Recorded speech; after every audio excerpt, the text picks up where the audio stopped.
So this is for Pre-Calc 11, Chapter 2, Section 1, just the continuation. It says here, to draw angles in standard position, we use the initial arm, always the positive x-axis, and the terminal arm, the final position of the rotation. The angle is labeled theta. The vertex of the angle must be at the origin 0, 0. So here we're at the center. It says here, positive angles are measured in a counterclockwise direction, so that's this angle. Okay, and sometimes we label CCW, counterclockwise. All right, this direction, of course, this direction would be clockwise. All right, it says here, label the four quadrants of this Cartesian plane. We normally start off with, this is quadrant 1, quadrant 2, and we use Roman numerals, okay? So that's 1, 2, 3, and the number 4 looks like this. It's actually IV. Quadrant 4. Okay. Now it says here, sketch each angle in standard position, identify the quadrant in which it lies. We're talking about the terminal arm. Okay, where does the terminal arm lie? Well, 60 degrees.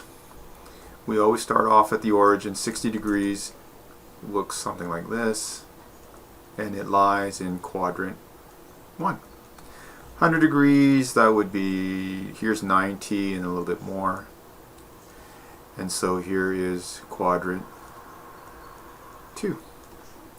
300 degrees, the way I do it is this is 90, 180, 270, oh, just a little bit more, 300, so this is quadrant 4. And you get very good at adding multiples of 90s eventually. Okay, you'll see these so many times. It says here, for each angle in standard position, there's a corresponding acute angle. Let me highlight that, this word acute angle, called the reference angle, which is this acute angle between the terminal arm and the nearest x-axis. Okay, so let me repeat that. The acute angle between the terminal arm and the nearest x-axis, thus any reference angles between 0 and 90. Now, sometimes what happens is if you get a terminal arm that ends here, what you do is you make a 90 with the closest x-axis. That's your reference angle, whatever that works. Okay, quadrant 2, so here you got a rotation. Here's your terminal arm. Yes, it ends in quadrant 2, but what we do is we draw with the closest x-axis, and this little angle here is your reference angle, this part just down here. Quadrant 3, rotate, rotate, rotate. With your closest x-axis, well, that's just above.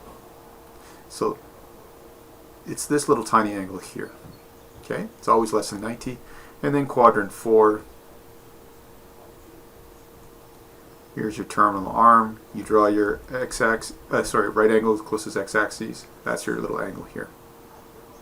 Okay, and of course, always these reference angles are always positive, and they're always between 0 and 90. It says here, sketch an angle in standard position and find the reference angle. Okay, well, 30 degrees. We draw our closest x-axis. Oh, reference angle is 30 degrees, between 0 and 90. 250, well, this is 90, this is 180. 270, if we went right to the y-axis, but we don't.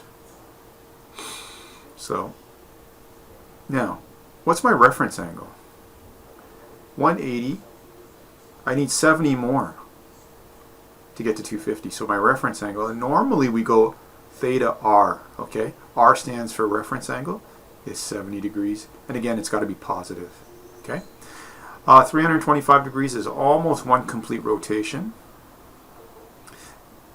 We draw a right angle triangle. My theta r, right, reference angle, is this little guy up here. That is, I think, 35 degrees, right? It's always positive, and it's always to the closest x-axis. 100 degrees, that looks something like that.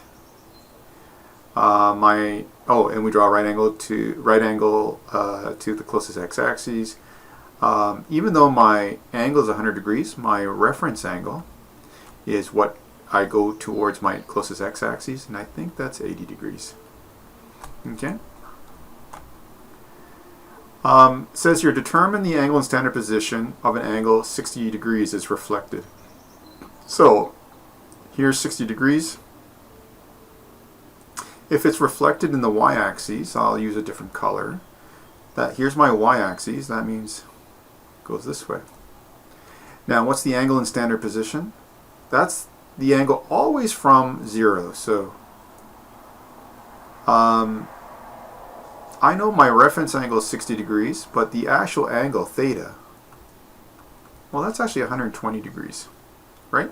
Always from the x-axis to the terminal arm. All right, so next one, 60 degrees.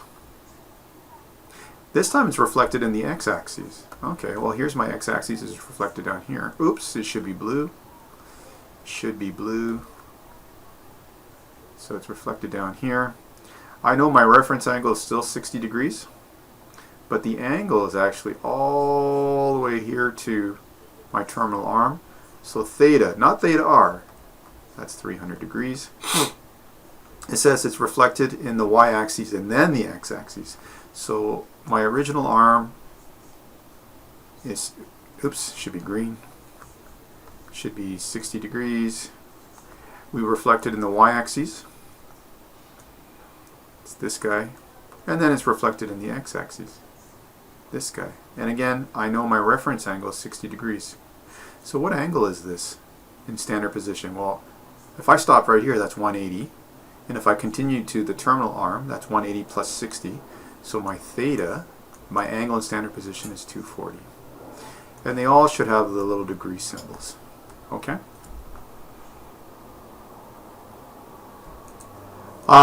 The special right angle triangle. So in my previous video, I showed you that the hypotenuse is 1. Some other teachers like this type of combination where the legs are 1 and the hypotenuse is root 2, but you're going to get the exact same answer. So sine 45, it doesn't matter what your target angle is, if your target angle is here. So it's going to be opposite, right? Sine is opposite over hypotenuse, so it's 1 over root 2.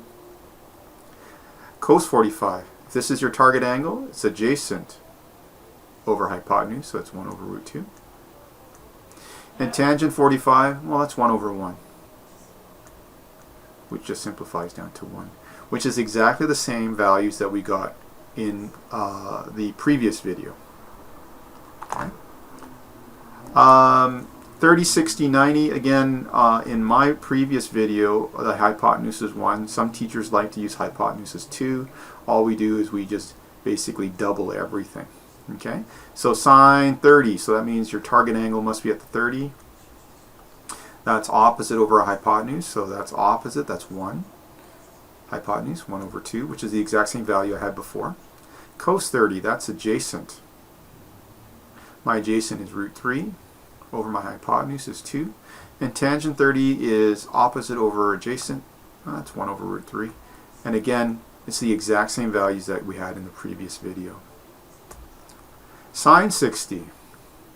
Well, here's my target angle now. I'm at the 60 degree. So sine 60, that's opposite over hypotenuse. So it's root 3 over 2. Cos 60, that's my adjacent. That's this one over that. 1 over 2. And tangent 60 is root 3 over 1. And again, just to repeat myself, it's the same values that we got earlier. Okay, so choose whichever strategy you like, and you'll need to memorize those values, okay?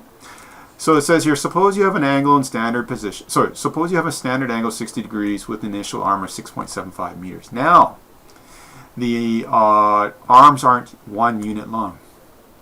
So the arm is 6.75, and we have 60 degrees. So here's 60 degrees, and this is 6.75. It says, oh, sorry. Let's try that again. It says the initial arm is 6.75 degrees. That's this length down here. So this is 6.75. And then it's asking, hey, what's the length of the terminal arm? Hey, they're looking for the length of the hypotenuse, right? Because the terminal arm is the one that rotates around. So if this is 60 degrees, I know 6.75. Well, that's my target angle. That means this must be my adjacent. I'm looking for hypotenuse, so think carefully. Adjacent hypotenuse, well, that's cosine. Cosine of my target angle is 6.75 adjacent over my hypotenuse. And we know that this is over 1, so we just do a little cross multiplication. We can calculate the hypotenuse length now as 6.75 over cos 60. So I'm going to take my calculator out. And again, make sure it's always in degree mode. Alright, so I'm going to check. Yeah, it's in degree mode. 6.75 divided by cosine 60. Grade 11s, don't forget to close the bracket, especially when we're talking about angles, okay? So close the brackets. 13.5. 13.5, is there any units? Yep, 13.5 meters. And hopefully that makes sense.